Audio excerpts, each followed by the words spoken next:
Okay, welcome everyone to the City of Reading Planning Commission regular meeting for Tuesday, March 26th, 2024. Here in the room with me is Danny DeCoyo. I am Wayne Beeler, the chairman, and on Zoom we have Peter Rye, Nelson DeLeon, James Harris, and Wilson Feasey. Change pens.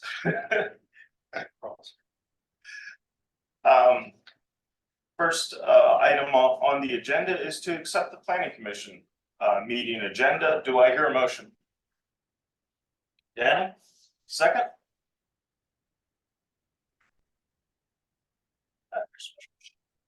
I'll second. Second. Okay, thank you, James. Question on the motion? All those in favor, please say aye. Aye. Aye. Aye. Aye. Okay. We now have an agenda, and I see that Michelle Mayfield has joined us instead of Chris. So you must have got that early.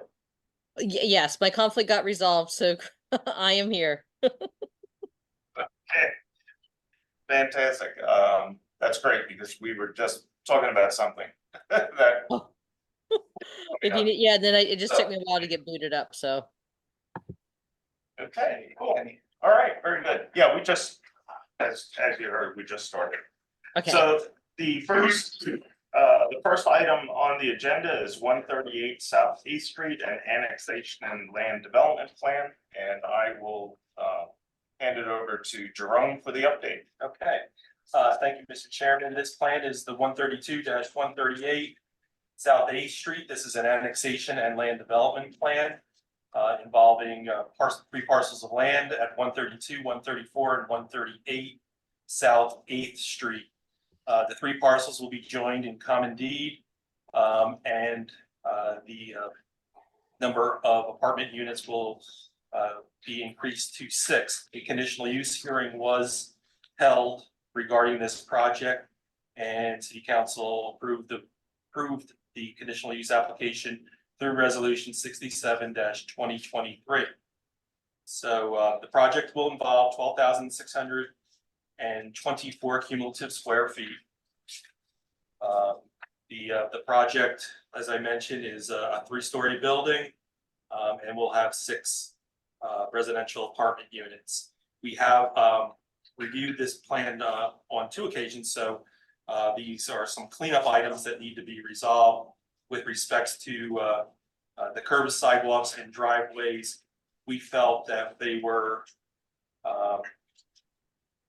in fair condition, and that the Public Works Department should confirm the status of those before it is before this project is approved and we enter into the municipal improvements agreement.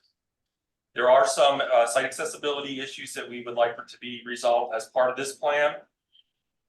A landscaping plan was submitted with the plan, as well as a lighting plan.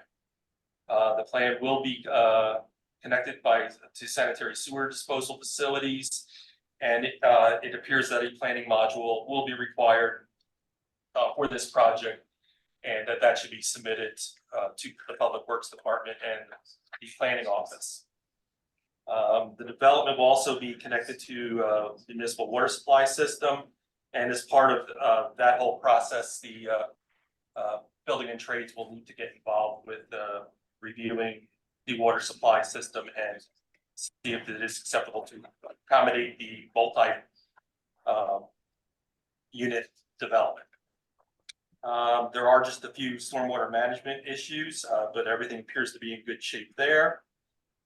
If this project is to be approved, the certification of ownership and accuracy will need to be executed. Municipal improvements will be necessary, and if appropriate, and if the Public Works requires, a stormwater management maintenance agreement should be considered as part of this project. If the stormwater management maintenance agreement is not considered, then we could just wrap everything into maybe the municipal improvements agreement. That's all the comments that I have. It looks like it's a fairly clean project. The thing that's gonna probably take the longest is the sewer planning module. This plan was also reviewed by the Berks County Planning Commission, and they've already got their adequacy letter from the Berks County Conservation District. That's it. Very good. Hello, Tim. Thanks for joining us. We're Hello, on Mr. Chairman. 130. Yes, We're on 138 South 8th Street. Do you have any Yes. comments on this? yes, I do. And I see that Mr. Ludgate looks like he's here too. So these would be directed to him. Just a few things that I wanted to comment on. And I do agree with Jerome. It does appear that we'll need a planning module. And I don't think we've received anything, Jerome. Is that correct? I couldn't see anything in the folder, a narrative or anything like that. That you're I don't aware think of? so, Tim. Yeah, okay. Curbs and sidewalks, yes, we'll need to go out and look. They look to be in fair condition on this project. Was there any discussion of the address? Anytime we do an annexation, seems like we always need to discuss addressing. This is 2 lots or 3 lots? 2 lots? 3. Yeah, three lots Three being lots. combined into one. Do we need to do an like an annexing of the address? Should be Tim, it should be 138. That's what the address of the building. That's the Correct, address yeah. of the building. It's not the address of the other 2 lots. Well, So- the other 2 lots, Tim, wouldn't have any structures on them, so I'm not sure you would need an address for them. Well, yeah. I'm going to ask Chris Lovell in our engineering department. He deals with the county on this. It may be that they want to keep it that way for fire and safety because, they have their own addressing set up for emergencies. But for mailing addresses, it shouldn't, yeah, I agree with you. It shouldn't make any difference. You shouldn't have to combine addresses because there's only one structure to receive mail. And then on the stormwater, we will definitely need a stormwater management agreement because you have a BMP that will require routine maintenance. It will require inspection by both the owner and the city in the future. What we have done, though, is we've made a change. We're not going to require an upfront escrow for the agreement. We'll just do the agreement. And then as the city finds need to do inspections in the future, we will bill the owner for the city inspections.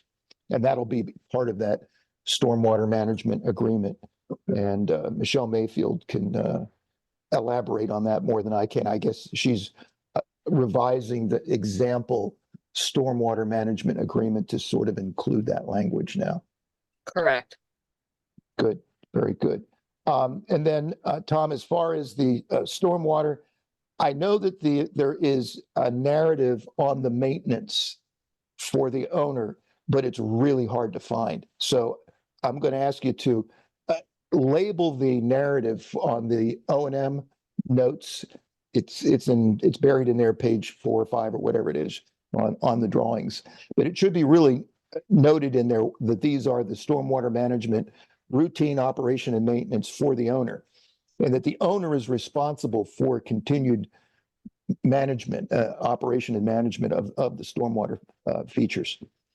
That needs to be on there. Might be even good to put a note on the front sheet where to find that. Yeah, I was going to do that, Tim, to make it more clear. Yeah, so what we've included on the O&M, or what I would call this, the Berks County standard O&M they like to see for the E&S plan. Yes. But you're right, I can put a note on sheet 1 that says, hey, go refer to sheet XYZ paragraph, whatever it is, and maybe even take that paragraph and regurgitate it on sheet 1 Yes. somewhere, so it's Well, even clearer. if you could do that, that would be ideal. That's the best way to do it. Because I know I've hung out with owners, 5, 6 years from now, you're lucky if you can still find the other sheets. They might keep the front sheet with all the signatures on it. Right. But sometimes you won't see that E&S sheet. That somehow magically disappears. So yeah, that I would highly recommend you put the notes on the front. I could do that. That would be good. Okay, and then other than that, yeah, we'll be waiting to hear about the planning modules. You can send those to me, and I'll make sure it goes to our team to assist with that. I do have a question on those, Tim. We have them all prepared. We had to, believe it or not, had to get through some Pindy hits on this site, if you can believe that. Really? Yeah, yeah,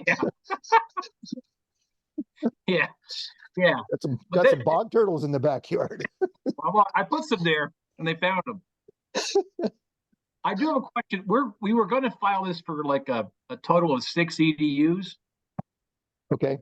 3 existing, 3 proposed. But does the city allow us to do like a water review of what they're currently using and then a projection based upon? We found that apartments don't use a full EDU. Yeah. Yeah, because some of them are just 1 bedroom. Right. Yeah. So if that's the case and I can extrapolate, I bet you I'm under, if I may be 1 EDU, maybe 2 EDUs, but some places let you do that and some places don't. Well, yeah, I mean, that's going real far the other way. I would think, yeah, if you could show it with some similar uses, I've seen it reduced maybe to 3 or 4, if it's 6 units, and you might really only, and water records demonstrate that you have 3 or 4 EDUs. Remember, an EDU is 262.5 gallons per day. Right, but 3 units are there today. So all we're talking about is 3 more. Well, but here's the thing. If there's we have to go by what is currently approved. And you can't say just because it's there, it's approved. Unless you can demonstrate it with water records from 2012. That's Right, when the last Act 537 plan was updated. If we can look back and we can see that, oh, well, there was 400 gallons per day, up to that, well, then maybe you could go above the 1 EDU. You get 1 EDU per lot. Anyway, although you know what, you've got 3 lots. Oh, that's true. I never thought about that. You're right. Yeah. I got to think about that. Tim, there's no guarantee that Tim, Yes. there's no guarantee that the units were all the units were occupied when the Right. water values were looked Oh, at. and that'll be reflected in the water billing. We'll see that if we go back to 2012, we may see that there may be, like only 100 gallons per day or something small. Right. But there, by default, each lot that was developed at the time of the Act 537 plan at the state level, which was what, 1973? If you go back to 1973 and these 3 lots were still there, each lot would be by default given 1 EDU, 262.5 gallons per day for each of those lots. So I think Tom's going to look at that, check out the dates, and he may claim that there's already 3 EDUs for this 1 consolidated lot. I got to think about that. I think we've done that before. So he may have 3 EDUs already allocated to this now 1 lot, which is an amalgamation of the 3. Yeah. Send me an email on that while I'm thinking about it, and we'll see if maybe that would work. And if you could justify 3 EDUs, which wouldn't surprise me, especially if you have a couple of 1-bedroom apartments in that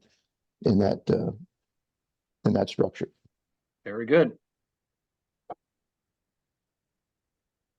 And that is all I have, Mr. Chairman. Okay, thank you, Tim. Does any of the commissioners have any questions or comments? Yes, Mr. Chairman, this is Will. Go Can you ahead, hear Will. me? It's good to hear you. Thank you. Okay, great. This is not a planning question per se, but it was one of the considerations when we had to give a recommendation on the use of this property earlier. But the discussion on the water usage and the sewer brings to mind infrastructure questions. How does going from 3 units to 6, how do you make the water pressure adequate, and for that matter, the sanitary sewer line, is it sufficient to handle an increase like that? I just saw recently Public Works clearing a lateral here in the neighborhood because of our hard water. The scale builds up and it constricts them. Are those concerns? is the infrastructure adequate for something like this? Really what I'm asking. I don't know if I'm asking Public Works or the applicant or whoever would like to respond, please. Yeah, probably, well, what you were seeing is them cleaning out the grease.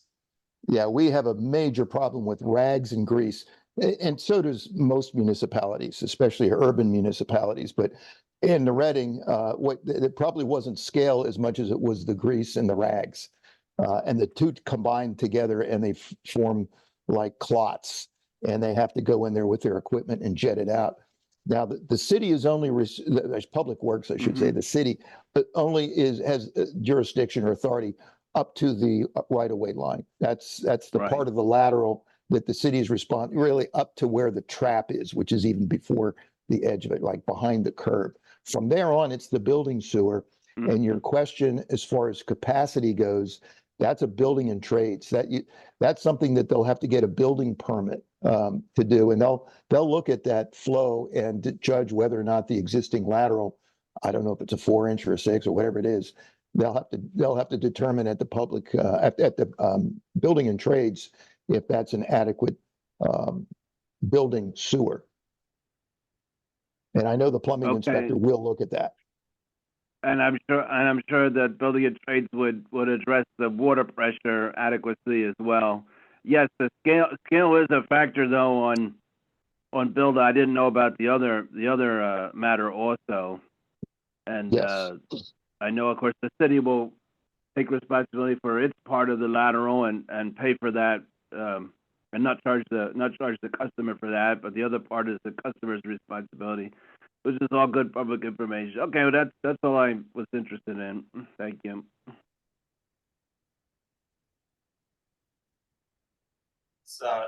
Anyone have anything else? Okay, with that, we are, this plan is far enough along that we can actually give a conditional approval.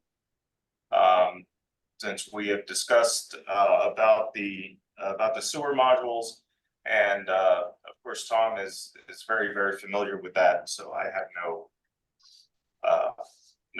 problem with that. So do I hear a motion to conditionally approve the annexation and land development plan at 138 South 8th Street, provided that the applicant satisfies all the conditions specified on the Hawk Valley Associates review letter of March 21st, 2024. And one other thing. Oh, and that the addressing is double checked to see if the building will remain as 138 South 8th Street. So move. Do I hear a motion? Thank you, So Nelson. move. Second? I'll second. Okay, thank you, Nelson. Second? Okay, I'll James? second. Yeah. All, question on the motion? All those in favor, please say aye. Aye. Aye.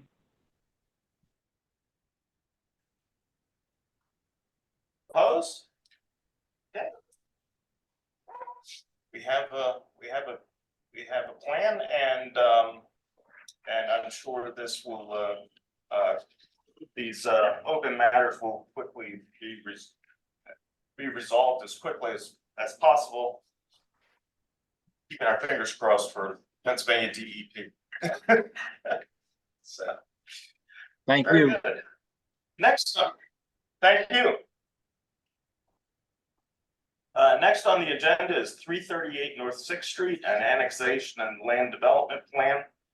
And I'll turn it over to Jerome for the update. Okay, this plan was reviewed on March 22nd, 2024. This project is an annexation and land development plan, slightly different than the previous one. There will be 4 existing parcels of land containing an existing restaurant, bar, and hotel use. That is located on the 338 North Sixth Street address. We'll get into that a little bit further. The plan, as mentioned, will combine all 4 of those lots. Probably will keep the address of 338 North Sixth Street, since that's the address that's on the building itself for this use. The main purpose of the use is, of this project, is to establish an improved parking area in the back, or that has alley access. And they have completed that, which will serve the restaurant, the bar, and also the hotel. And once again, those are existing uses that are permitted, that have been permitted in the past by the zoning office. So those uses exist and are in play now. The parking is the new, and it contains 19 parking spaces that will be improved. It appears that the project does comply with the zoning requirements. The only thing I asked was to make sure that the setback requirements for the parking facility are acceptable as per the R3 zoning district. The annexation itself, we had asked that some notes be added to the plan, that the common lot lines that is relevant to all these parcels be extinguished through a Z line, and that a draft deed description be provided for the new parcel, or for the consolidated parcel. Going forward, we do have a few comments that are relevant to site accessibility. We asked that the Public Works Department review, in conjunction with Fire and Rescue Department, verify that the parking facility is accessible. The curbs and sidewalks for the property are in fair condition. Along Church Street, they're in poor condition. So if Public Works determines that the curbs and sidewalks should be improved along Church Street, and I would recommend that that be completed as part of the parking lot project. We do have a few stormwater management comments that were added to this as well, that the applicant will need to resolve. A lighting plan was provided. The landscaping plan will need to be reviewed by the certified arborist. One of the street trees has been provided in an area that might interfere with sight distance, so I think that should be taken into consideration. They're not going to be able to put any other internal street trees because of the infiltration bed that's associated with the stormwater management facility, and also the parking spaces would then be reduced. Other than that, the applicant has submitted the erosion sedimentation control plan to the Berks County Conservation District, and they have issued their letter of adequacy on February 6, 2024. The Berks County Planning Commission has also reviewed the plan on January 12, 2024. The remaining issues are pretty well self-explanatory. A municipal improvements agreement will be required for this project, and a stormwater management maintenance agreement will be required for this project. So there are some common issues with the other one. There will be no planning module required for this project since there's going to be no increased flows. All the uses, it appears, will remain the same, and just the parking lot will be the expanded.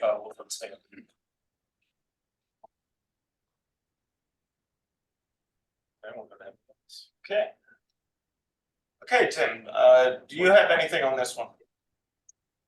Yeah, I think I agreed with everything there that Jerome was talking about. Yeah, stormwater management, since we have a facility, same as the South 8th Street, they'll need to put the notes, and preferably on the front cover, but make those clear that the owner is responsible for long-term maintenance. We will need a stormwater maintenance agreement, again, similar to that last one. And Michelle will be able to provide that example. See, addressing, we talked about that. Yes, that will keep that address. And the curbs, yeah, the curbs on Church Street. Church Street is a city street, but it has a very unusually narrow right of way.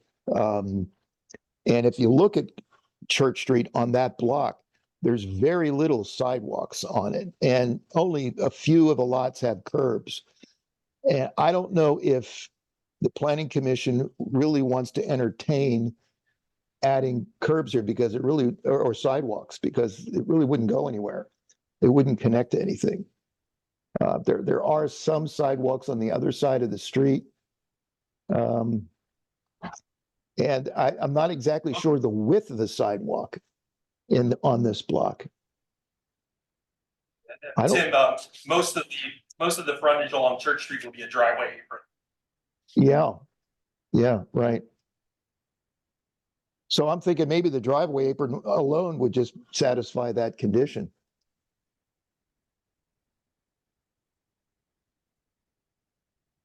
Yeah, and also considering if anyone's ever been back there on Church Street, just about everything is paved back there. Yeah. On the other side of the street because of the church. Well, So now the church, is the church on that block? I mean, It is. yeah, It's the other side of the street there. There you go. That's the church parking lot. yeah. Yep. Right, Yeah, they have a nice full sidewalk. right. Correct. And the thing is, Tom, did you research the width of the sidewalk on this block? If you're north of Buttonwood Street, it's wider than it is on this block and going south. I remember looking at it, and I think the width of the sidewalk is only about 2 or 3 feet. Yeah, I was gonna say on what I'll call the project side of Church Street, I think you're right. I think it's only like a 2-foot strip there. I For think it's whatever on both- reason. Yeah, I think it's on both sides. I don't know. Did you contact Chris Lovell in our engineering office? He could take a look at the official topographic plan. I know that this block and the block south on Church Street are very narrow. Almost none of them Right. have sidewalks, or if they do, they're like 2-foot wide strips that you really can't even walk on. Right. So- And I think the church one's wider, but I guess they must have widened it themselves beyond. I the think right- so. Yeah. Yeah. I think some of that's probably on their own property, and Right. maybe that was for their parishioners. I don't know why they did that, but I guess what I'm saying is my recommendation to the commission would be that I don't think we would impose curbs and sidewalks in the normal sense that you would put in a 3 or 4 or 5 foot wide sidewalk. That would just interfere with the way it's drawn on the official topographic plan, and it really wouldn't make the parking functional here. Yeah, unless there's something I'm missing. I don't know that we need curbs and sidewalks. I think we need decent driveways for access. That's what we'd be looking for.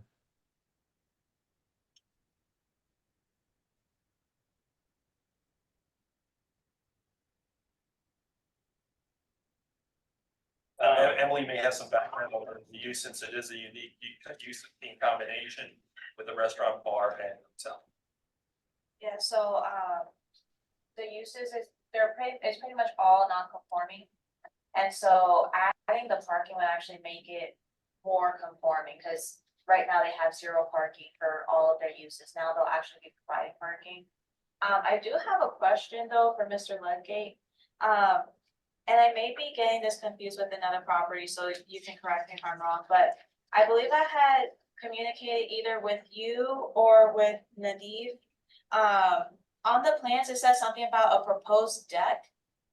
And I was told that this project is going to be only focusing on the parking, but are there plans to be building a deck or anything on that parcel? Yeah, I'm sorry. Yes, there are plans for a deck and I'll call it pedestrian access from the parking area up into the first floor of the bar.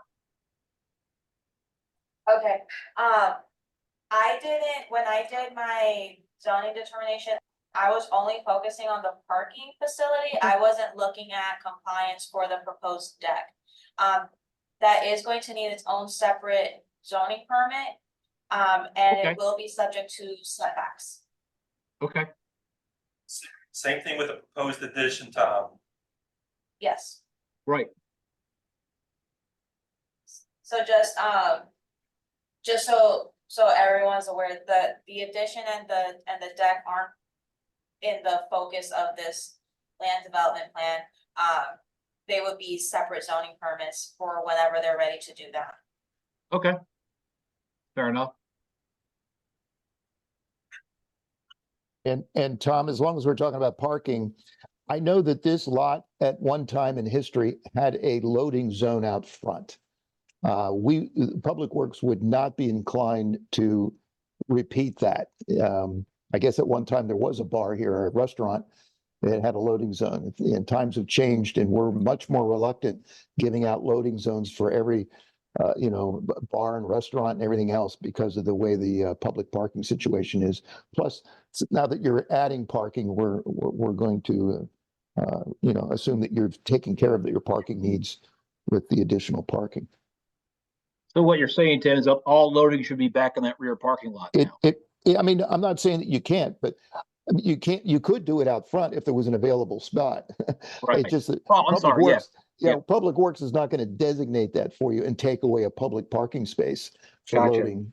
So that will remain public parking out front, along 6th Street. Yep. Well, we didn't have any plans to make that a dedicated loading zone out front. Right, good. Yeah, good. Very good. Thank you. Yeah, because the parking on that block is nearly impossible. Yes, it's I mean, not every time I'm on adequate. that block, somebody's double parked. Yep. So this parking lot's really gonna help the community out there. Yes. And does any one of the commissioners have questions or comments? Yeah, Mr. Chair, this is Will. The sidewalk on the east side of Church Street, where it starts going, northbound in the 0-100 block, where it intersects with Court Street, in other words, next to the Bear Building, are also 2 feet or less there. And we've faced a similar situation, including recently, twice now, for North Mill Street.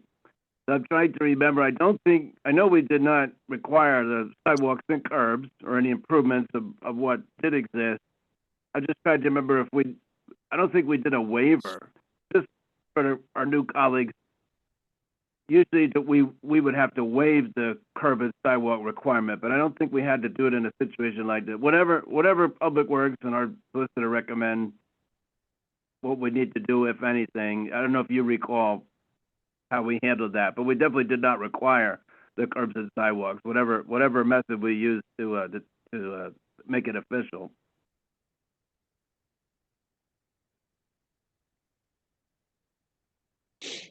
Well, what is the curb and sidewalk standard for this narrow street? Yeah, that's a good question. There is no standard for something like Church Street that has a 2-foot wide area for a sidewalk. And like Will was saying, in those blocks, 0-100, the Court Street, they do have a paved area, but you literally can't really walk on it. You would be tempted to walk in the street if you were going to walk anywhere. I mean, I know I've walked that section of Church Street many times. In fact, when we just paved it, you don't walk on that area. I mean, it's just not usable. So we don't have a standard. I guess that's the answer to your question. Our standards are when you have something more like a 4 or 5 foot wide area where you can put in a walkable surface. There's some minimum expectation of a curb or a driveway apron or something, not just gravel or whatever meeting paved surface. No, there would definitely be a defined driveway access. Absolutely. Mm-hmm. Yeah, I mean, that's a good question. Yeah, we don't want it to be just whatever, a mishmash. We want something to be developed, hard surface that is something that meets a standard. In this case, you're going to be meeting the driveway standard. That's what'll take up that space. To answer your question, Peter, the sidewalk should be at least 36 inches to be 88, 36 feet, 36 inches. 36 inches. To be Yes. 88, be 88 compliant. Yes. So, And I did this check. We're just talking about a 2-foot area, Tim, from back at curb to the right of way. Is that what you're seeing on the official topographic plan? That's what I have in my records that I think I got from that topographic. Okay. Yeah, Yeah. it doesn't surprise me. I doubt if it's more than 3. And I was just eyeballing it before the meeting, and it didn't look like it was. It looked like it was in that 2 to 3, which is typical for those sections of Church Street. I think it's like a little over 2'4" from face of curb to the right of way. Okay. So Yeah, I don't know do we what the need founding. Yeah, I don't know what they were thinking of when they made it 2'4". I don't know what you can do with that, but that's what it is. But do we need to waive the requirement, or we could just let this go? But shouldn't it be you don't have that finished? option you don't have that option to waive it. I don't have the drawing in front of me. I don't know if Emily can put it up there because right now I can't connect to the servers. Is the driveway apron, is that going to go the full width? Is that going to go from the corner of the lot to the corner of the lot? No, the lot's about 60 feet, call it, and the driveway is 22. So what we're doing, Tim, is we're putting radiuses that tie back into that little curb that does fall along Church Street. Okay. So we Okay. could actually do a 2-foot sidewalk along Church Street if you want to meet the topographic plan. I don't know if it does any good, but you could install it. Well, I mean, that would be similar to what we're seeing in other sections of Church Yeah. Street. I mean, and maybe what we do is go ahead and install a 3-foot sidewalk and be done with it rather than, Well, yeah, and do like the churches do it, make it a Yeah. little bit of a spillover into the Yeah. property. Yeah. Yeah, I'm looking at it now. If you've got the lot set correctly, it doesn't even look like there's 2 feet there. It's very, I just checked it. slender. There is.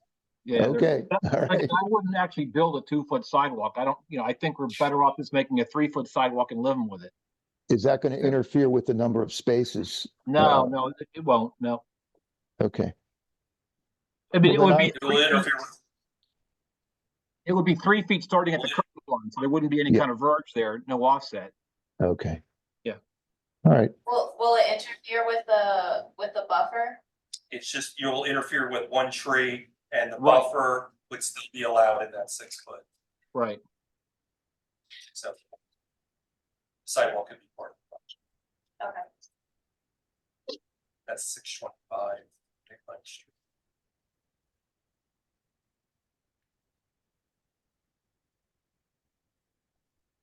And I think we've come to some sort of agreement on that. Okay. Anything else from the commissioners? Okay, hearing none, this plan is also far enough along with the approvals that they've received and everything that we can give conditional approval. Do I hear a motion to grant conditional preliminary final plan approval to the annexation and land development plan at 338 North 6th Street with the condition that all of the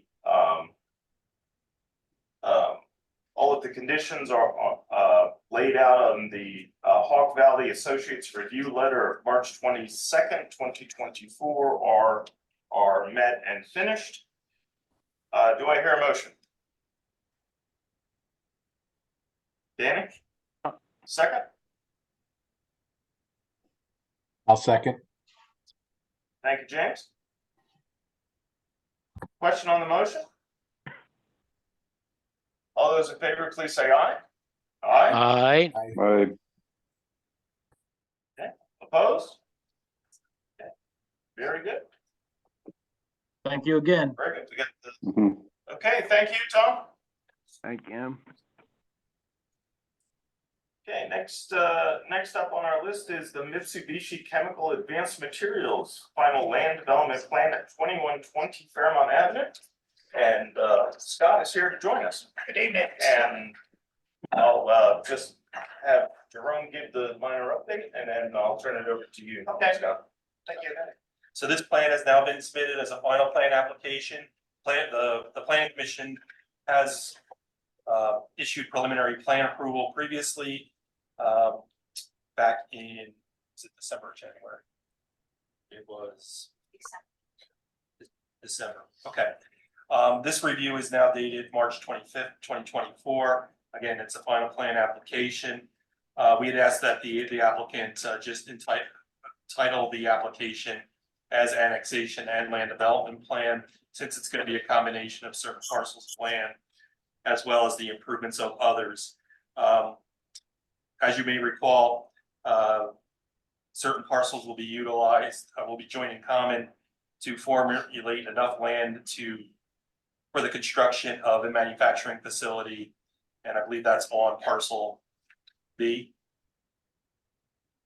And then there will be modifications to the existing off-street parking area that will be completed in order to provide additional parking within a certain distance of the manufacturing building.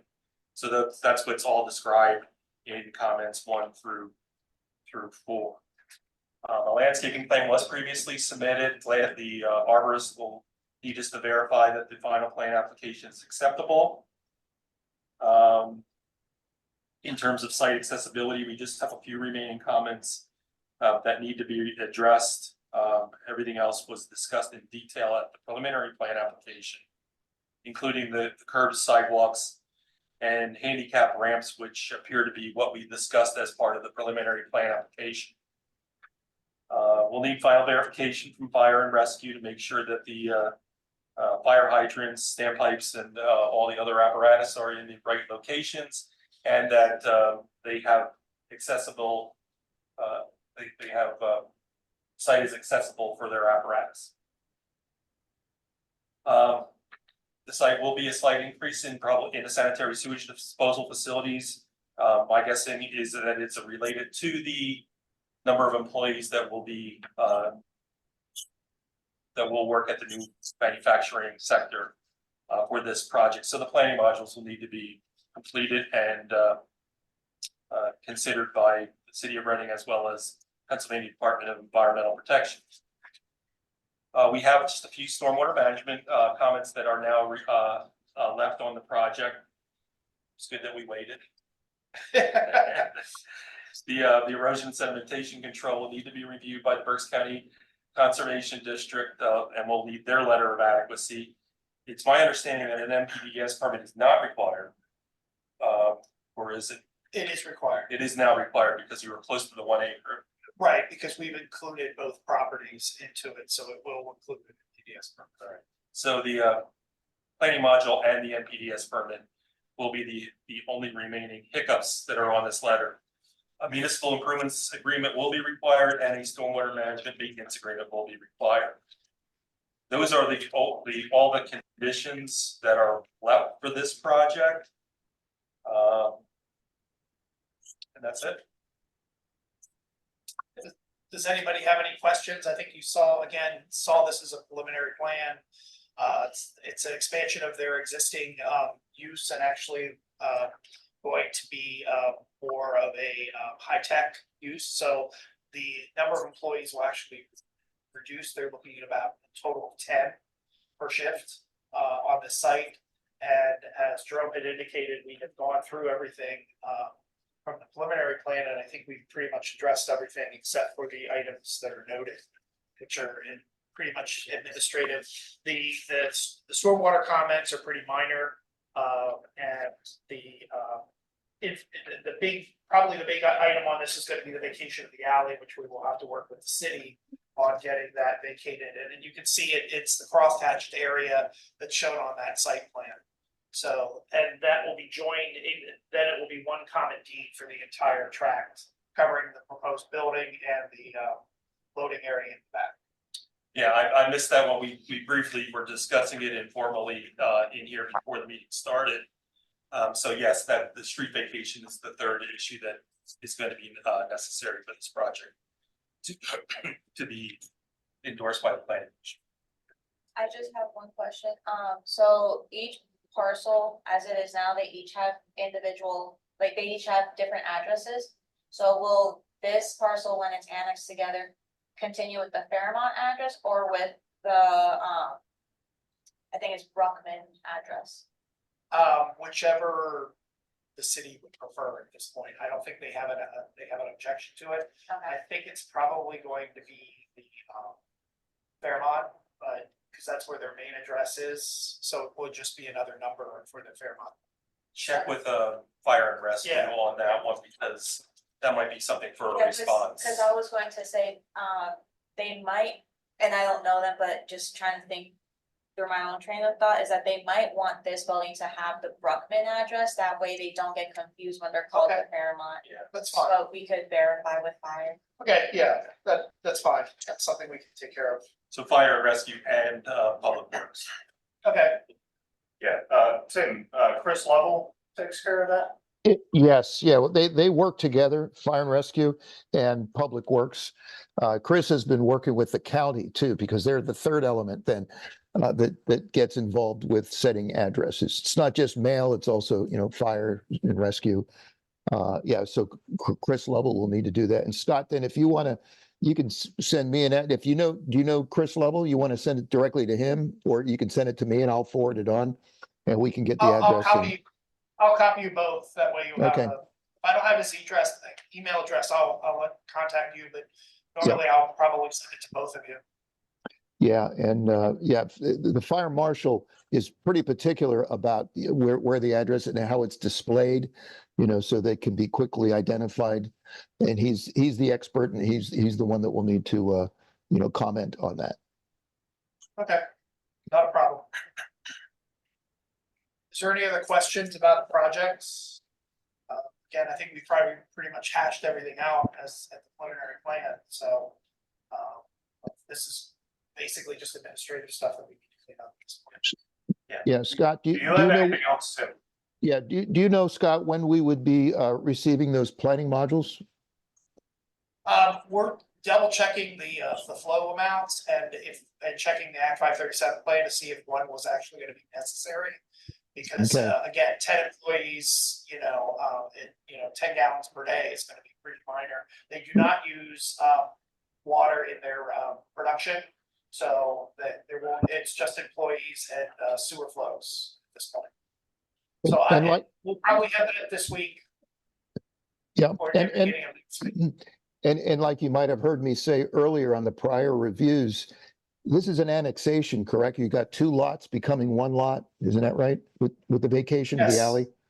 So if those lots existed prior to, I think it's 1973, when the Act 537 was adopted by the state, if it existed at the time that Act 537 was enacted, then I believe you can claim both lots. And that Okay. would be, I really only need one. yeah, you Yes, probably will have two, and if you and that would begin, 262 per EDU. If you think you can make that work and you can show it to us in a narrative, a letter or something, demonstrate that, then we can review it, and then we'll let you know if we think planning modules are needed. Okay. All right, not a problem. Okay. Thank you. Michelle, we had a question about the vacation of the alleyway and the procedure, because it gets pretty complicated. Could you go over that?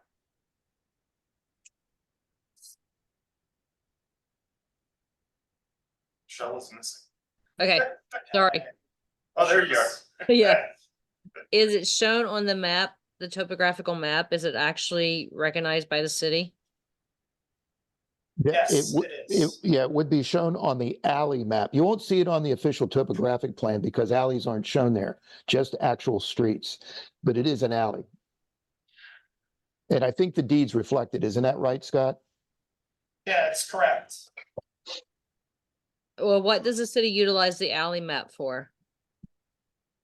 It's a secondary map to show where alleys are located.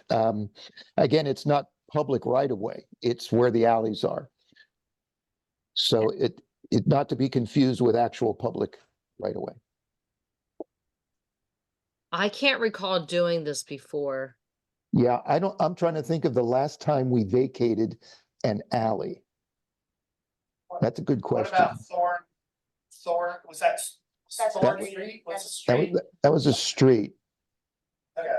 Why don't I've we done- check with Linda Kelleher? And see what the process is? Yeah, because I think the last time we had to do this, we did it with the Berks County Planning. With Berks County Planning, we had up by Southern Middle School, there was a patch of land. And there were houses on the frontage, and there used to be houses in the back, but they were all demolished. And there was a public alley there on the alley, on our alley thing. And what Berks County Planning wanted to do was just extend all the lots out to the next street, because it was a really weird triangle that they were dealing with. And what's his name at Berks County did was take it by quiet title. What's his name at Berks County Planning? Who does that? Who's in redevelopment at Berks County Planning? I can't remember his name offhand, but that's how they did that. But that was a long time ago. Yeah, I let's was check gonna with Linda. Go ahead, Tim. Yeah, I know. I say that was a long time ago. That would have been Ken Pick. Yeah, I can't Yeah, remember. Yeah, Yeah, I can't remember the last time that we, in recent memory, have vacated an alley. We vacated streets, and I have vacated alleys in other municipalities in my former life. So the thing is, you've got a subdivision plan that shows 2 lots with this space in between. Scott was saying it appears as an alley, so the lots don't overlap, or they don't overlap into the alley. So you'd have this orphan piece of property. So something has to be dealt with that. That has to be freed up so that the alley can then be split between the adjacent properties, and the owner can then assume that property. And we want to get it off the city map too. Yes. You may want to check, I think we did a alley vacation when they did the Goggle Works Apartments. That goes back a ways too, but that, I wow. think there was an alley that went through there. Stone Alley. It could be. Possibly, yeah, so I think Yeah. I thought there was some area that had to be vacated for that. So if she's checking records, that might be the place to look. yeah, 'cause, Okay. yeah, the Goggle Works apartment years ago had that train track going through Yep. there, and there was that alley that bisected Yep. it or something. Yeah. All right, so that'll be checked with Linda. Yeah, good. Thank you, Michelle. Okay, I will let you Sounds know. great. Okay, thanks, Michelle. So there may be only one complicated issue, which would be the MPDS permit. Yeah, and we checked today, and of course, it's on a pile, so hopefully closer to the top, but yeah, we'll see. So final plan. Okay, very good. So with that, since we are so far ahead and we're all on the same page as to what we're going to do with this alley, we are in the position that we can give final land development plan, conditional final land development approval for this. So do I hear a motion to give conditional final land development approval to the Mitsubishi Chemical Advanced Materials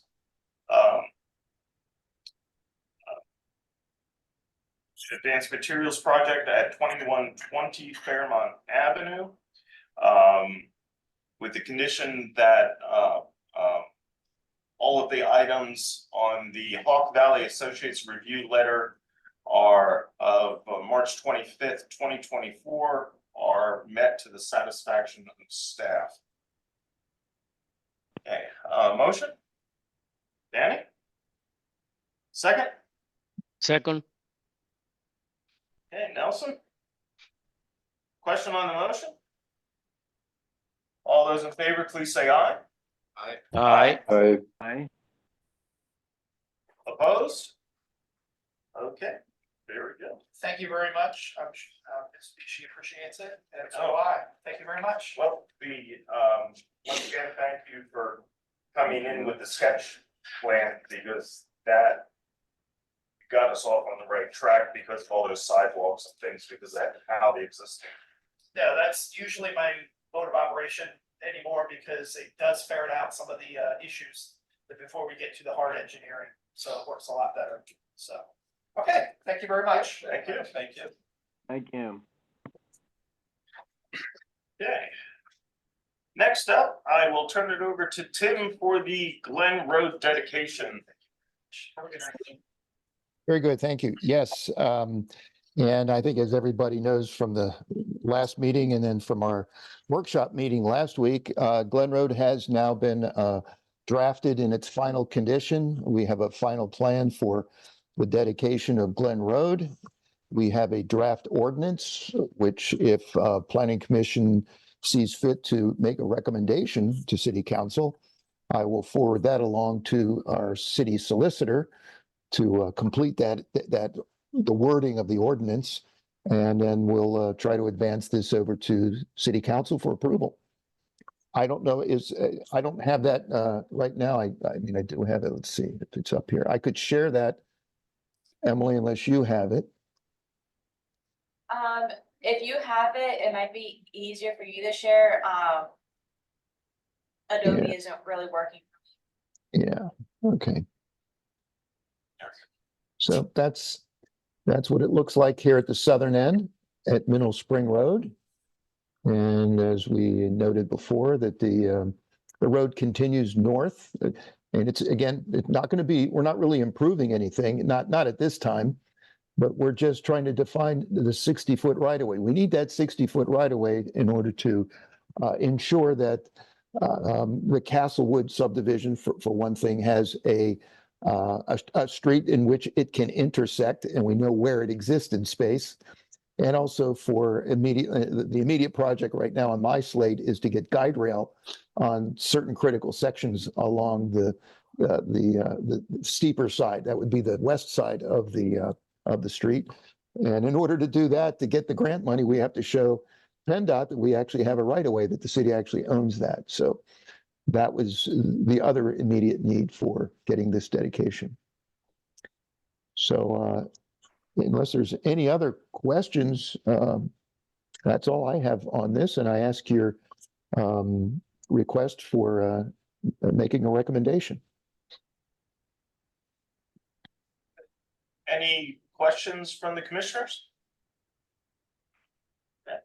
Yeah, we've reviewed this a few times. I think we know what the next steps are beyond this. So do I hear a motion to recommend to council the Glen Road dedication as presented by Public Works? I move to Yes. recommend it. Okay. Will? Okay. Second? Peter? Peter? Very good. Question on the motion? All those in favor, please say aye. Aye. Opposed? Okay, we have a dedication plan to go to City Council. Well, thank you very much. I really appreciate that. I think this is, it's been a long process to get through it, but I'm glad we're seeing the end of it here. I see that Tom Ludgate looks like he's still in the meeting here. Yeah.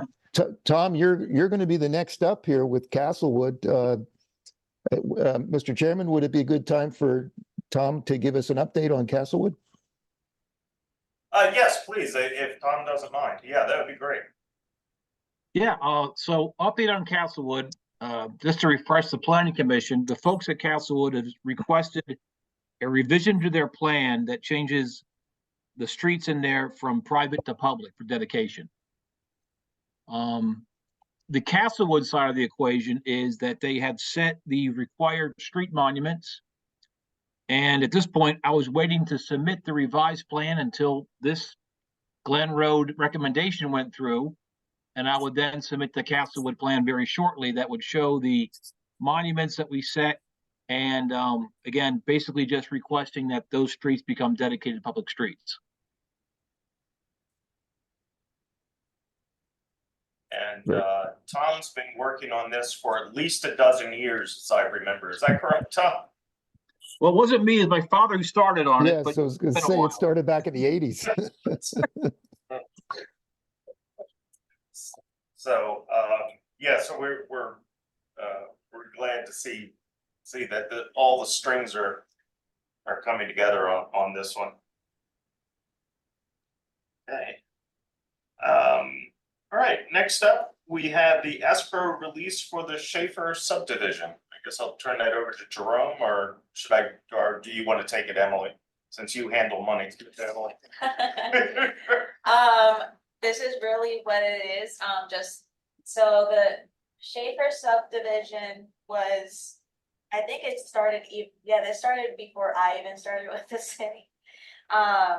Since the plan was approved, it has changed ownership. And so, we have a letter of credit from the new owner, and they've apparently completed the project and they want their letter of credit released.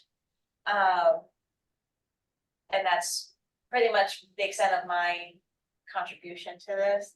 I think Jerome had mentioned that there are some things still that the owner has to notify, I think your office or Public Works, about final inspections and stuff like that. So Tim, I don't know if the new owner for the Schaefer subdivision has reached out about any final inspections or anything. Well, not Mrs. Schaefer. She has certainly reached out to me because she also put up a check, actually, Yeah, no, not, a check money, cash for the stormwater Yeah. management O&M agreement, $1,500. And we've been working with her. In fact, she just sent me another email today to get her no, that. not Miss Schaefer, the new owner. But the new owner, yes, for the new owner, yes, if they're at a point now, and I think you indicated at the last week's meeting that that you received a request to do a final inspection. So that is on my list to schedule a final inspection. I usually like to get Chris and anyone else if zoning would like to participate, but usually it's me, Chris. If Jerome was involved with it, but I don't think Jerome Hawk Valley did any inspection, or am I wrong there? On this We property? did, the thing that you're going to encounter is stormwater management facilities in the back appear to have been done, but they were done and covered prior to us being aware of it. So that's the only thing that was. Okay, so you did. Something that you might want to look at. Okay, so Hawk Valley did do inspections on this one. I didn't know that. We were doing periodic inspections. Periodic inspections, okay. But we were not able to verify the stormwater management. Okay, well, Jay Montgomery, our plumber, he's usually pretty good at getting out there doing plumbing inspection. And if it's plumbing, if it's pipes and it's on the lot, a lot of times he's out there to see even the stormwater management. So I can ask him if he had a chance to look that over. There's a good chance that he would have, because it was during an active state of construction that they had the backyard all ripped up. And I'm 90% sure that they did do the stormwater management improvements at that time. And we could probably just follow the downspouts, because they were supposed to lead to that area, and I think it was supposed to be infiltration in that spot. Right. Yes, that's what I recall too. Yeah, it was a little while ago, but I do recall they had that.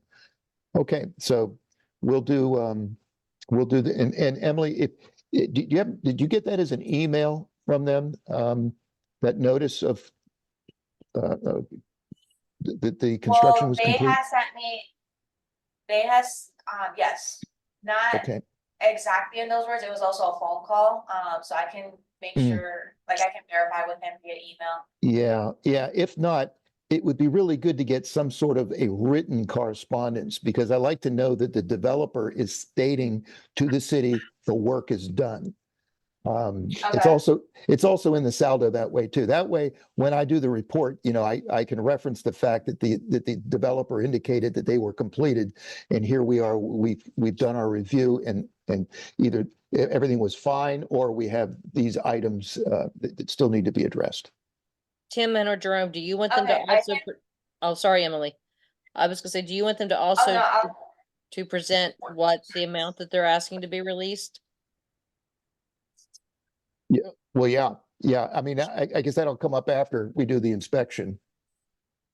And if everything is fine, I'm sure they're going to want it all back, or Except whatever, Tim, let me, except for whatever has been expensed. and 1,500 for, or 15% for maintenance, if there's any Yeah. public improvements. Yes, sorry, Jerome. that's okay. Tim, let me know when you go out. I can also share with you the site pictures that we took during the construction sequence. Oh, that'd be great. Yeah. so what I'll do, I'll send an email to the owner, and I'll copy, you, Tim, and I'll copy Jerome on it. That way then the owner's response will be sent to everyone. Good. About that final inspection, and everything. So, Mr. Chairman, I think this should be tabled for this evening. Makes sense to me. Do I hear a motion to table the escrow release for the Schaefer subdivision?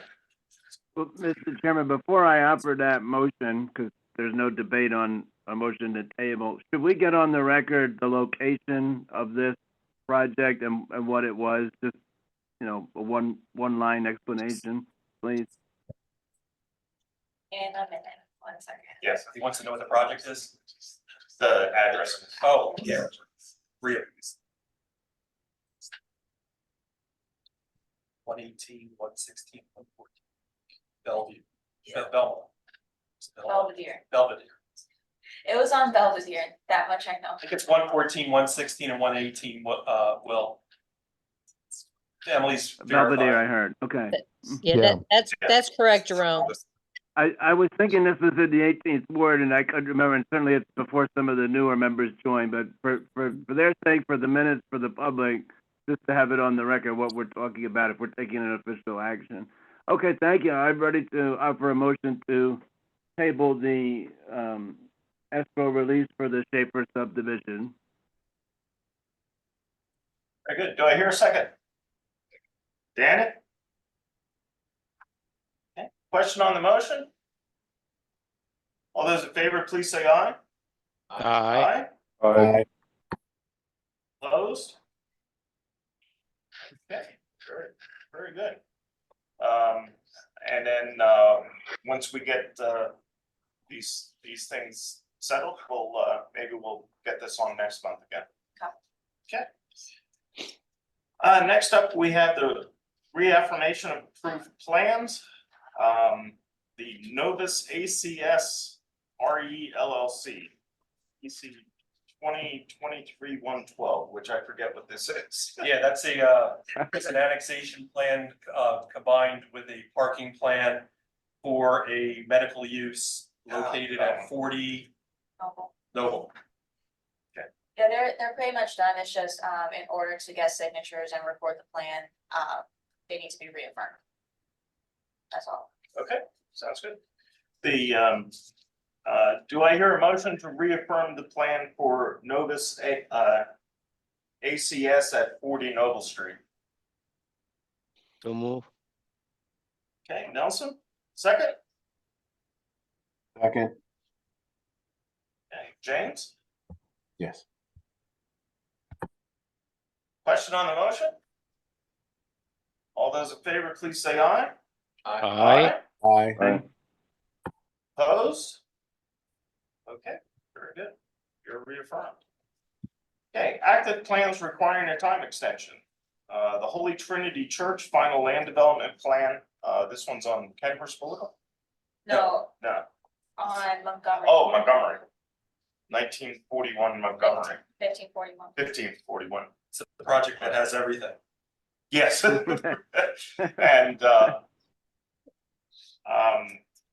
including 3 street vacations, as I remember. An NPDES permit, planning module, stormwater management facility. Agreement with the county. And Yeah, the agreement with township county. review. Yep. And Burn Township, Yeah, and neighbors. yeah, yeah, so, do I hear a motion to, grant the, how many days? The standard, I guess, 90. Standards 90, and that should take us to, past the June deadline. Looking at the calendar now, so if we granted them 26, that's 30, that's 31. Should end on the same, on the 25th. So yeah, that's the day of our meeting. Okay, great. Very good. So do I hear a motion to grant a 90-day time extension to Holy Trinity Church Final Land Development Plan at 1541 Montgomery Avenue? I'll do that. Peter. Second. Okay, Peter? And Nelson? Any question on the motion? All those in favor, please say aye. Aye. Aye. Opposed? Okay. Very good.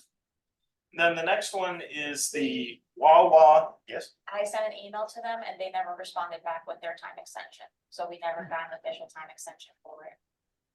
And I wasn't sure if this is the one that was extended beyond this date. I didn't see. We have to have the last one that they did.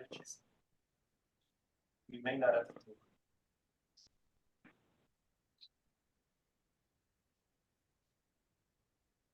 They're doing soil remediation work still on this project. Oh, and that's on Wawa. Yes. Oh, I think they're, I think they got a clean. March 31st. So they. That's this week.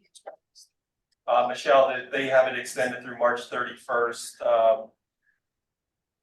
I know some municipalities will give them the additional grace period if it's not submitted by March 31st, that the city goes through the actions for denial. Yeah, that was gonna be my recommendation, is if this commission so desires, make a motion to grant the time extension if received prior to the expiration of March 31st. And should it not be received by that date, do we have a basis to deny the plan? Basis of the denial would be that the stormwater management plan and the resident sedimentation control did not comply because the soils were contaminated. Suspected to be contaminated. Do you have that in one of your last review letters, or in your last review letter? Yes.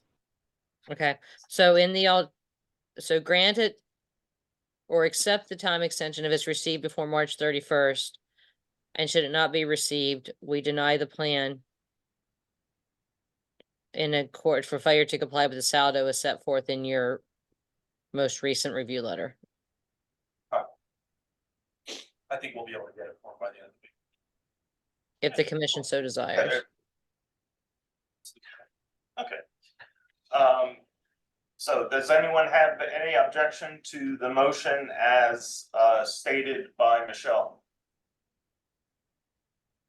Okay, hearing none, do I hear a motion to grant the time extension for Wawa number 153 preliminary final land development plan with the provision that we receive the written request for a time extension on or before March 31st, 2024. And if we do not receive that time extension, then we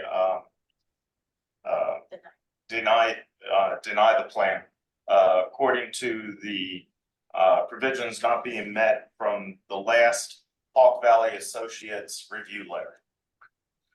Sounds good. Okay. Keep that again. Backwards. Okay, motion, Yes. Dan? Okay, I'll Peter, second. for second, All right, see your question on the motion? All those in favor, please say aye. All right. Aye. Aye. Opposed? Okay. Very good. Okay, next on the agenda, we need to reschedule the regular April meeting from April 21st to April 30th.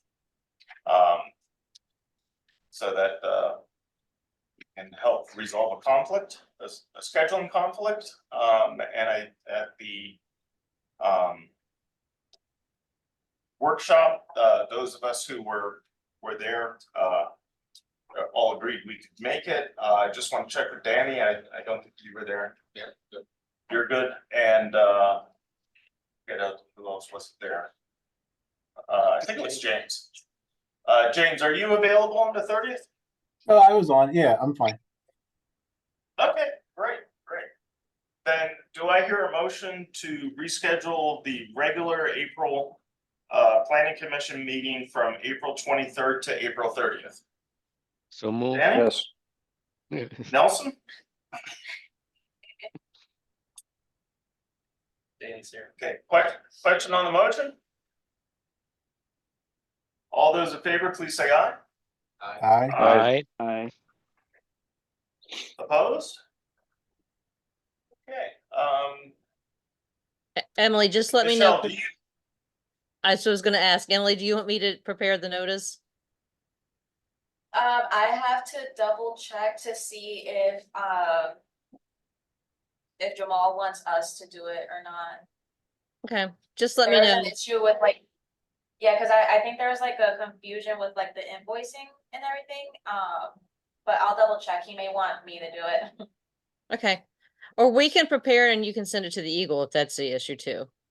Just let us know. That might be easier, yeah, that might be easier. So, or we can provide in our email who to send the bill to. So whatever, just let me know how you want us to proceed so we can advertise it timely. Okay, I'll let you know by tomorrow. Okay, thank you. sounds great. Okay, we have received an invitation to participate in the public meetings for Berks Nature over there on what used to be what was that called? Antietam Lake? Angelica. Angelica, there we go. Gee, I even had pictures taken here. I'm getting so old, I don't remember. Do you have those dates, Emily? So they have an entire calendar throughout the year at different locations throughout Berks. So there are a bunch within the city of Reading. There's some at Berks Nature, and there's some like in other areas of Berks County outside of the city limits. I do know that Michelle, what's her position, director or? I think she's executive director or director. She expressed interest in coming either at the April or May workshop to further explain their views, but they're really just community input meetings for, I guess for their strategic planning.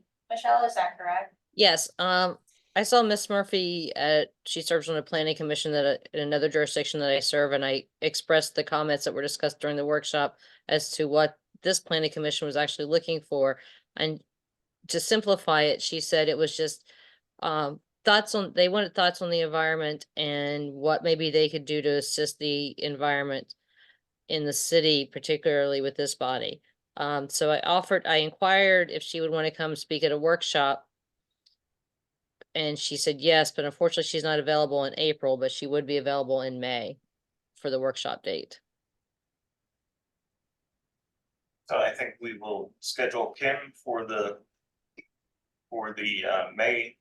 May workshop, and she hasn't been in for a while, so it'll be nice to catch up and see what they're doing out there. And she offered in person or via Zoom. I can let her know both options are available. She said it's roughly a 20-minute or so presentation. So. Great. Can we go with that? So, if Yeah, with, that would be interesting.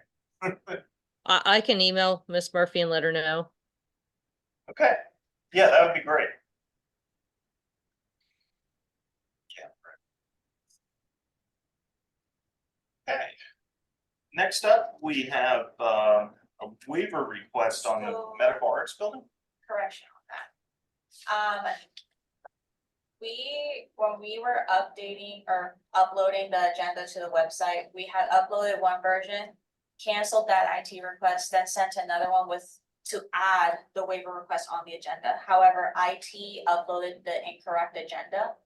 So the agenda that was posted did not include the waiver request. Okay. So Mr. Ludgate is here.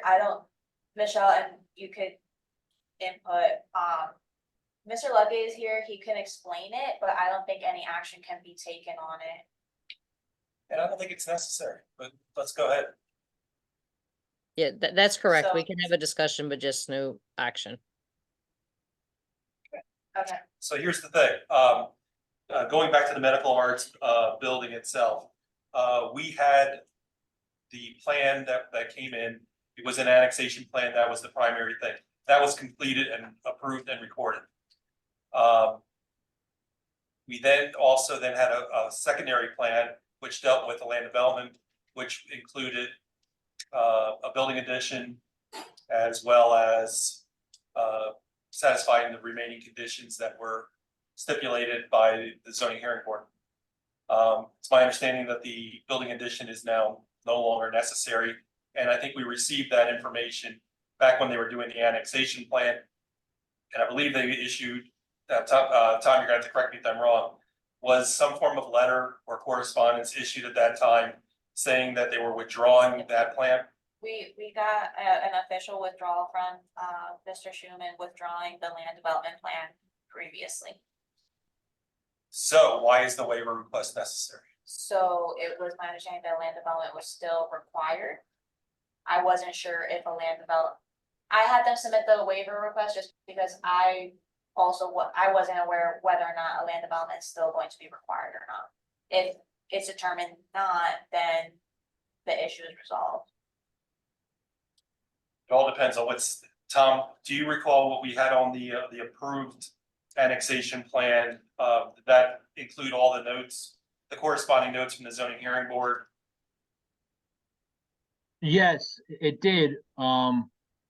And the only reason, again, all what's happening with medical is just now converting that building to the residential units that were talked about in the zoning hearing board. But there's no actual site work taking place. It's just converting the Right. inside of the building. So, they did end up going back to the zoning hearing board for additional relief so their original plans changed even on the interior.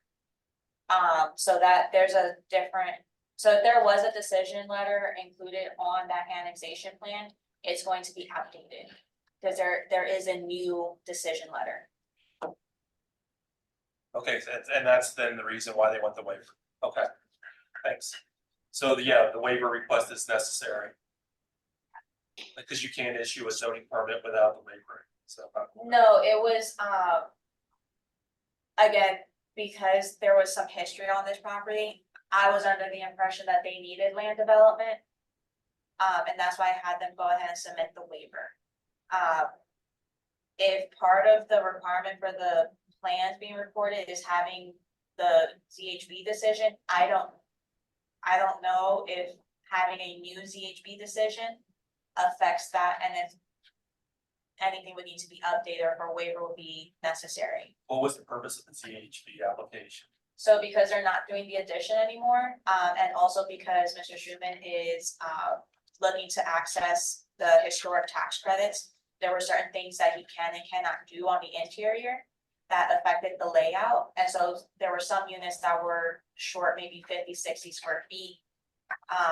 And so they needed relief from that for the habitable area. So they were very minor changes, but they required additional relief from the original appeal. And Mr. Ludgate, I don't know if I'm missing something or if I misspoke on anything, you could correct me. No, that sounds about right. You know, it's a revision to the zoning hearing board is, or an additional zoning hearing board decision, depending how you look at it. Again, there's no site work involved in this. It's just interior work. Michelle, is there anything that, It basically is a waiver required at this point, or are they good with not needing a land development just as is? You're muted. Did I hear you say that they have to change something on the front page of the plan to reflect the zoning? I don't know how exactly that works, Jerome, you could. answer. Michelle, they had the previous zoning hearing board decision referenced and noted on the plan. They have since gone back to the zoning hearing board and asked for, Additional relief. yeah, additional relief, slash, they're not going to do the other things that they were proposing initially. And was that plan recorded?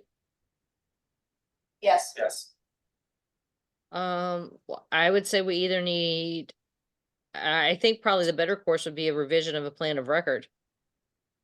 I agree. Yeah, I think I would like to see that, so we get the updated ZHB on the recorded. And then that way there would be no question in the future. Tom, that's just putting the new decision on there, or if you can put both decisions on there, that's fine. Yep. And that would be pretty simple. That's just a paperwork thing, I believe, right? yeah, it's going to be a plan exempted by standard procedure, so it's. Still needs to go to the county and re-record it then. And it still needs planning modules too, even though it might not need land development.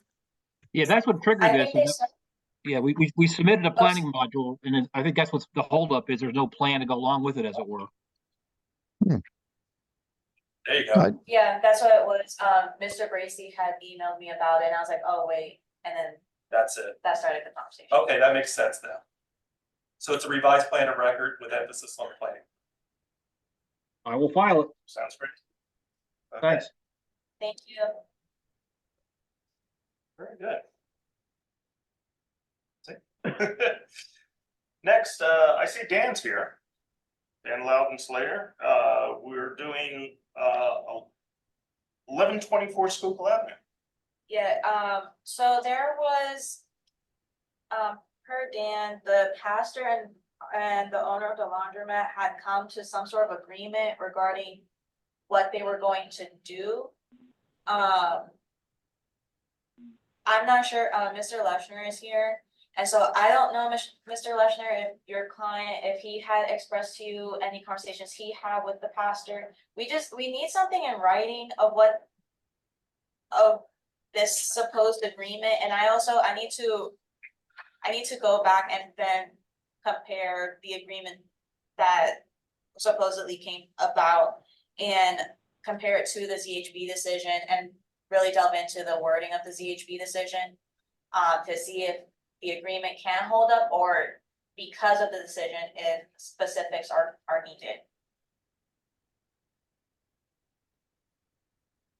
Oh, we can't hear you, Corey. Sorry.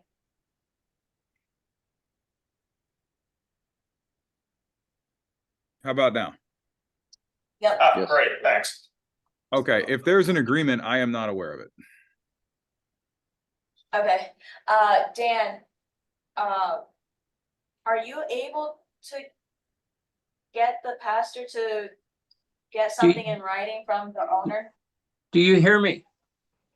Yes. Yeah, Oh, okay.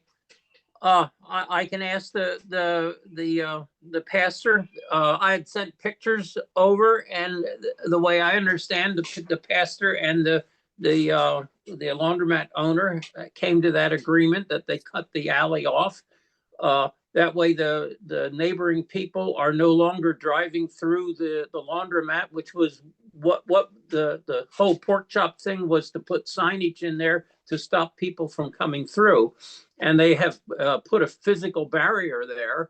And so all the neighboring people are going down the alley and going through the existing alley on the southern side of the church out to Schuylkill Avenue.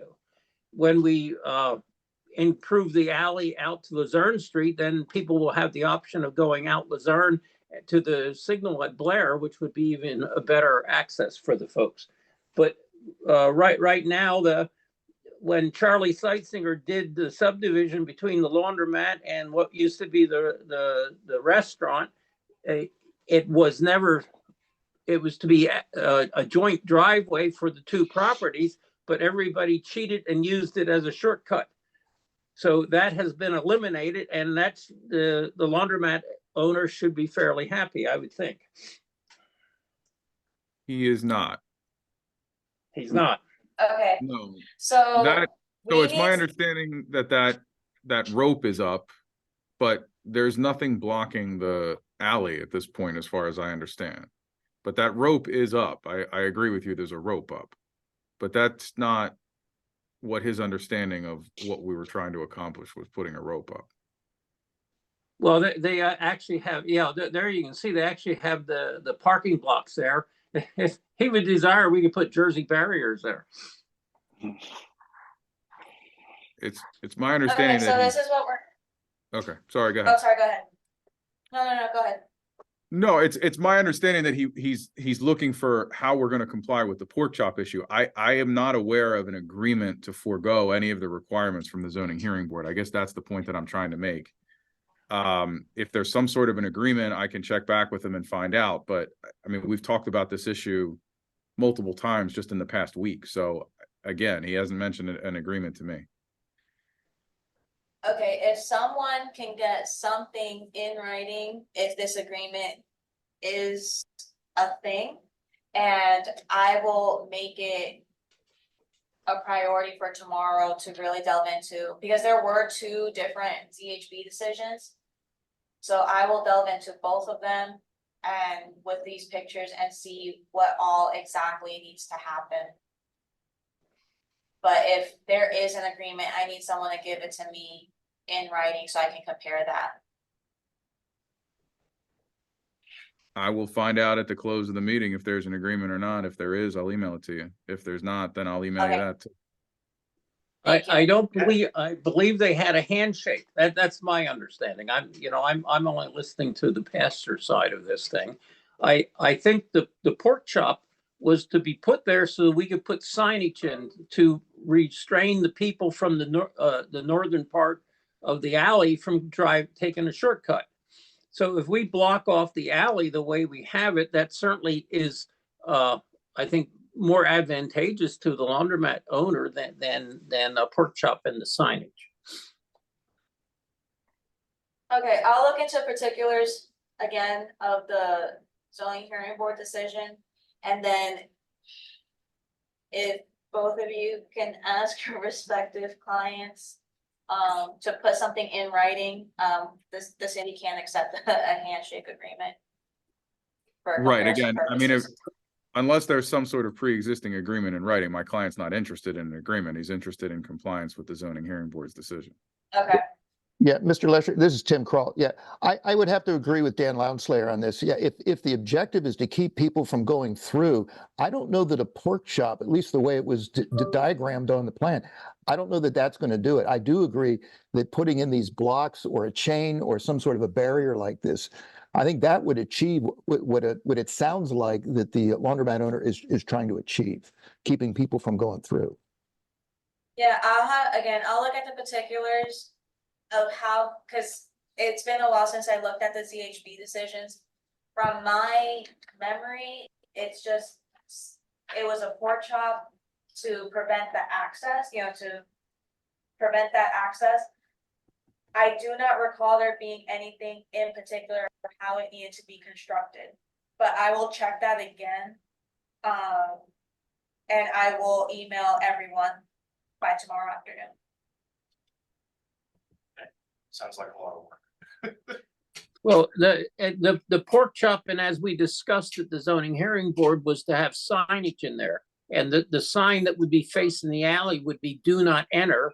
And then the signage on the laundromat side would be, if they were allowed to go out to the alley, would be left turn only so that nobody is driving up through the north. If we cut the alley off, then I think we have achieved a better solution, and we're not putting any restrictions on the laundromat's properties, you know, building anything and taking away from his parking spaces. Yeah, so, again, I'll look at those decisions. I know that signage and, restriping of parking lots was included in one or both of those decisions. I will email Dan, Corey, Tim, Jerome, all of you tomorrow afternoon with the breakdown of everything. And if by that time, anyone comes up with any type of written agreement, you can feel free to send it to me. Fair enough. Okay. Sounds good. Yep. Sounds good, just so, yep, so very good. Thanks for joining in on this discussion, Dan and Mr. Leshner. Also, Dan, the pastor, I guess, he was sent a letter regarding escrow. If he could please respond to it. They're working on their financing for the project. So Okay. what But if he could just contact our office, there should be a phone number. I think he's supposed to contact Liz just to keep Okay. her updated on the progress for that. Okay, I know, I think they're making progress on it, and they're putting their final numbers together and getting their financing so that they're narrowing down into the completion of this thing. Got it. Thank you. Yep. Thank you. Thank you, Mr. Leshner. Okay, thank you. And we will move on next to Cottage Below LLC on Hessian Road. This is the petition to rezone the property from preservation to R1. R1. The applicant was informed that they need to prepare an ordinance. So we did not get the ordinance yet, and that was going to be, we have everything ready to go to the county, with the exception of the ordinance.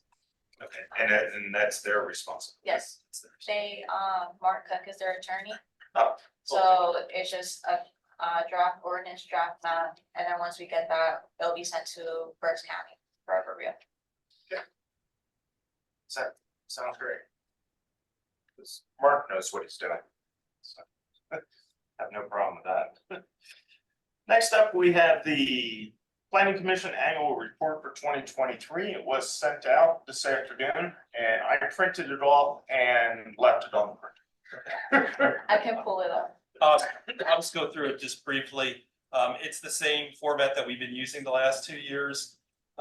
It's divided into several sections. The first section is just identifying who the planning commission is. Jamie, you're not identified on in this year's, because this is and I just wanted to mention that we're all talking about last year's stuff. So this is things that occurred between January 1st, 2023 and December 31st, 2023. It has nothing to do with anything that happened in 2024. You'll see that plans were approved in January, February, or March, but it's not reflected in this report because it's a year ending. I'm patient enough to wait for next year. Highlighted. Section B is the plans that were approved in 2023, and we didn't break our record from last year. We have 26 plans that were approved. Last year we had 35, which was a lot. But this year we had 26, which is still a significant amount. And what we're going to need to do is, we're going to like this. The resolution number. I will get those over the weekend. So yeah, you can coordinate that with Simon. Simon, we used to identify each plan with or each action with a resolution number.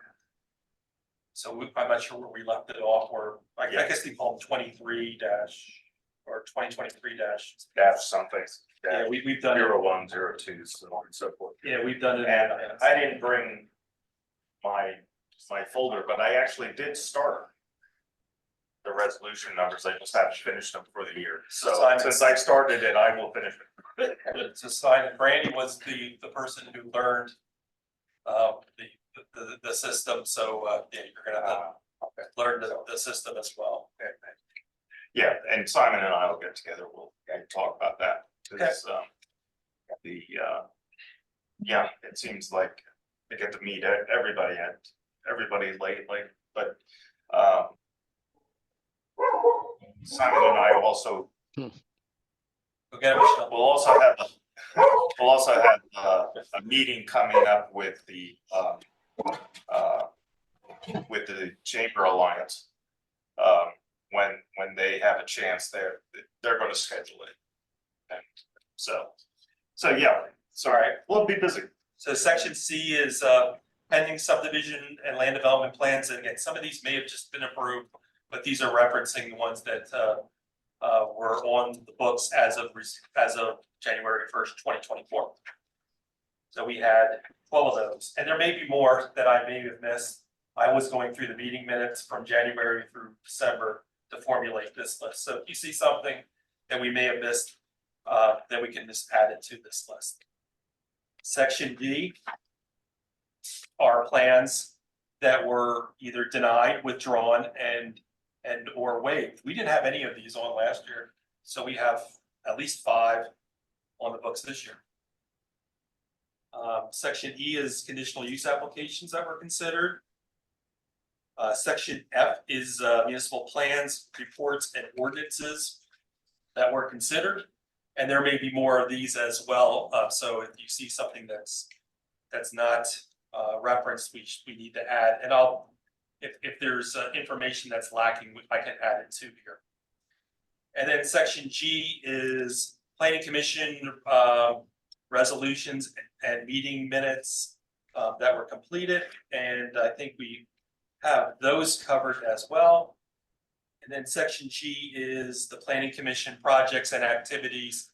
And this is something that I always let the planning commission members fill in, but this is what we typically had in the past. So our objective is to go through this draft report, hammer out any issues that need to be changed.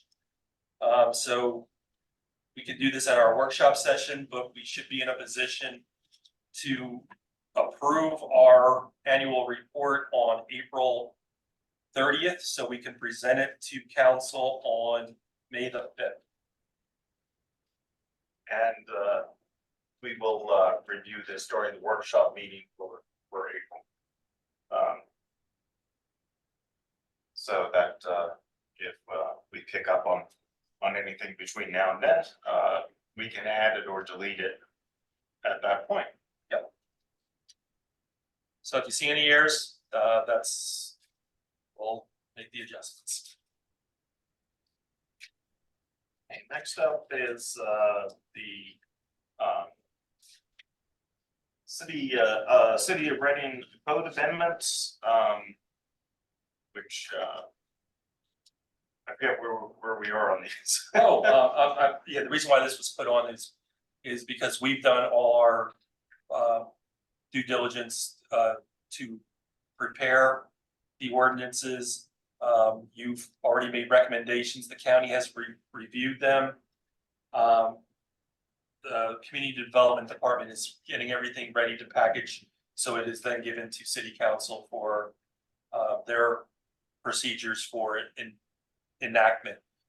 There's going to be a few, at least one workshop session between community development and council to go over those amendments that have been proposed at this point and answer any questions that the council members may have. So that's where we're at. There's no action that you need to take at this time. Question, Jerome, for the Glen Road dedication and for the code amendments, when does that get presented to council? Is that separate? Yeah, I think Jamal's going to be scheduling a meeting with through Linda, so council members. I think it's going to be on a Monday or a Tuesday in April or May, so it can be on their agenda, giving the opportunity for council members. We can give the presentation to them, and then council members can review it and then come back with any questions that they may have. Is that the same for the Glen Road dedication? No, that's different. That one you guys can now just Yeah, give the council. yeah, the amendments are probably 40, 50 pages of material, so it's something. And it's all the cross outs of which got changed from the previous ordinance. So we have that version, and then we have the clean version of those. And the staff would like to explain it or answer any questions. Do you have a question? Yeah, well- just wanted to clarify for the Glen Road, I'll give a brief presentation. I could do that at the Cal meeting, whatever Linda wants to do there for that, to explain to council what we're doing. It's a little unusual. You don't usually see a street dedication, and I like to give a little intro for that so that they know what they're looking at. And that'll be, of course, 2 readings. You'll have the first reading and then the second reading. So it may not be until the second reading that Linda will schedule me to present the Glen Road, but it's more of a standard procedure. With the code amendments, that's a little different. It's a little more involved. And Tim, would you like me to send Linda an email? What's today? Today's Tuesday. I can send her an email and get you on next week if you'd like. Well, I mean, I'll leave it up. I don't know when you.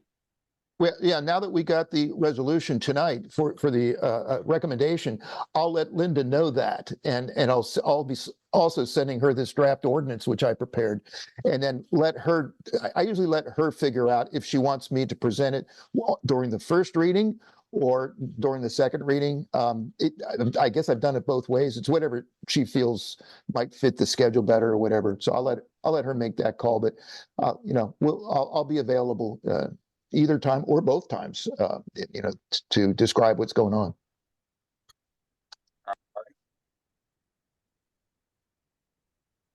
Okay. Announcements, reports, and any other commission business. I will mention that Simon and I did have a meeting of introduction for 2.5 hours. As we discussed different things, so that Simon has the background of what's going on, and as you know, we've been discussing how to do all the background work for the comprehensive plan, the community inventory, I think we called it. Community assessment. And with that, a community assessment, Simon would eventually like to schedule some public things, but that'll be in the future as we're still going through piles of plans that are sitting on the shelf. And I promised that we're not going to have piles of plans sitting on the shelf and then somebody who has no idea what's going on coming in and writing a comprehensive plan. We're not going through that again. Anything from blighted properties, Peter? No, just there are meetings coming up shortly. I think starting next week and for Yeah, I think the week after. I think it's April. Yeah. So I can't think of anything else. Am I missing anything, Will? Not that I can think of. There hasn't been anything on the greenhouse. I have it's not a planning matter of business, but I have a public meeting announcement for the good of the order when you're ready. Oh, go ahead, Will. Oh, thank you. There will be a public meeting on reducing accidents at Hampden Boulevard and also at North 13th and Pike Street. And this is by the City of Reading City Council and the Pennsylvania Department of Transportation. And it'll take place Tuesday, April 9th at the Albright College Macmillan Campus Center, South Lounge, from 6 to 7:30 p.m. And Mr. Chairman, you know Albright as an alumnus better than I do as to which building that is, if you want to explain that. But the proposal is regarding parking changes on Hampden Boulevard and 13th and Pike, to promote the line of sight, which is exactly what this commission has heard me say a few times over the years, especially in areas like this where some of the streets, there's an incline and it makes it hard to see at these intersections. So I think this is very important. And again, that's Tuesday, April 9th at the McMillian Campus Center South Lounge, 6 to 7:30 p.m.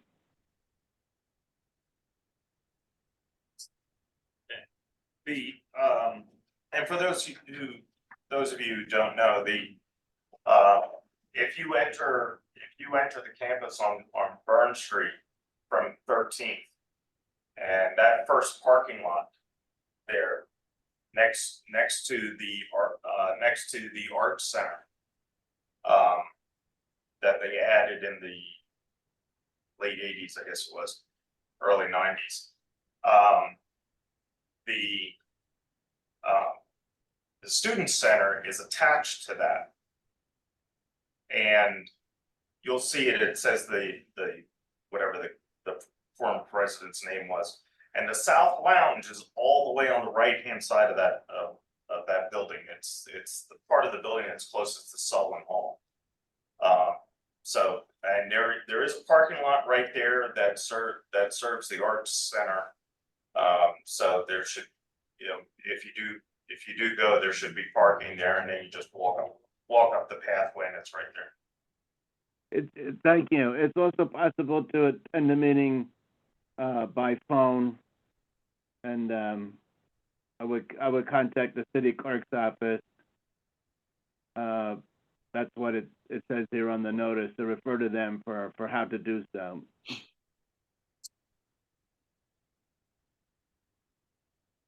Thank you. That would actually be, that would actually be an interesting meeting to go to. Yeah, and Mr. Chairman, this is Tim, and I'll just add, I'll be attending that meeting representing the city, and there'll be engineers representing PennDOT will be there. We're going to go over 4 specific intersections where it was proposed that we would try to get maybe some stop signs or traffic signals, but those were not warranted. So the better idea maybe is to actually improve the sight distance so people can see each other, drivers and pedestrians, at these intersections where there seems to be a rash of accidents, and it seems to be an ongoing perennial problem at a lot of these intersections. So we're focusing on these 4. Those were the ones that were chosen, and we'll go over the diagrams and the spaces and the changes there for the on-street parking. And I guess I would also, I forget what the speed limit is in that section. I think it's 35. It is posted 35. Yes, and a lot of people go faster than that. A lot faster, especially if they're coming into town. Yeah, and it's not hard. It's not hard at all to do 40 or 45 without even realizing it. As those who have driven it probably realize. Yeah, you've really got to think about it when you drive that because it is a boulevard. But this has been we've been working on this with PennDOT on Hendon Boulevard for years. The 13th and Pike is another situation. That is a city street. That is not a state highway. Same situation where we tried to get at least stop signs, 4-way stop signs at that intersection, and could not be warranted, did not pass the warrant. So the next option, or at least until we have to refrain from putting in stop sign until we've exhausted other avenues of improving safety, which would be clear sight. Same thing, we're going to be describing how we're going to be restricting traffic on parts of those of that intersection. So we'll be going over that and with some details and answering questions and taking comments.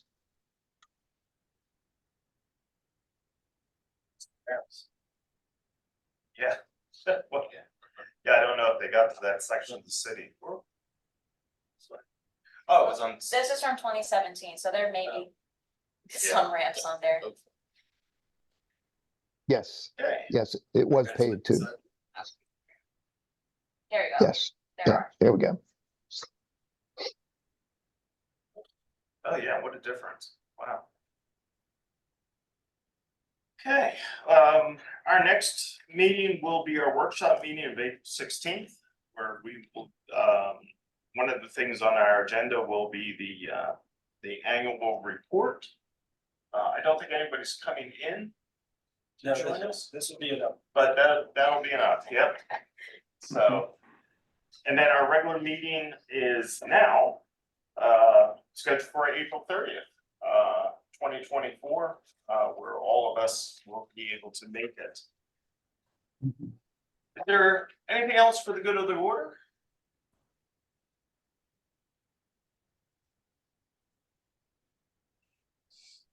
Term pork chop was used 8 times.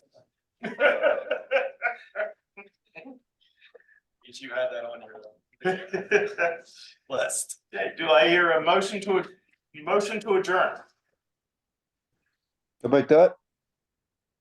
Okay, Peter, second, Oh, wait, what? the approval of the February minutes? Approval of the February minutes. Oh, I missed that, yes. We sent them, I believe. Yep, Okay. I have them here somewhere. Oh, here they are. Oh, no, that's December ones.